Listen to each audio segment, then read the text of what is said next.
think one player come out of this camp who's doing a lot is doing better, but it's going to be held under the microscope of if you make this roster, you've got to produce. If not, it's the NFL. Ja'Cory Brooks had a really good one-handed touchdown earlier today, but then he's had a few drops.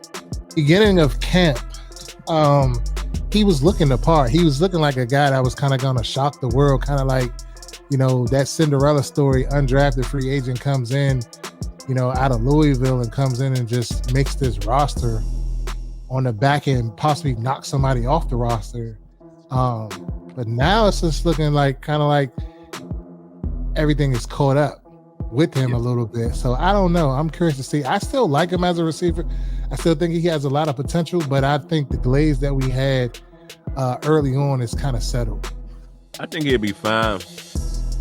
Just like with a lot of the other guys, project.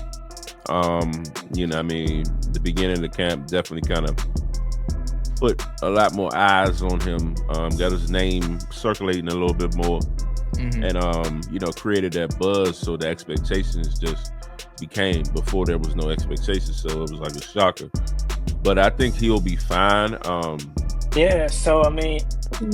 I agree with everything you all said about Ja'Cory Brooks. I think I put him in the same, even though I think he's had a really good camp thus far and showed flashes. He's had some drops as well, but I put him in that same category as Mitchell Tinsley and as the rest of the undrafted wide receivers that came through. Like they had hype, but ultimately didn't really amount to much. So in terms of how strong he performs throughout the rest of camp and these preseason games, but I do feel like there's a long shot of him making this roster. Even though I really would love for him to make this roster, I think that last spot is going to end up going to my guy, MG.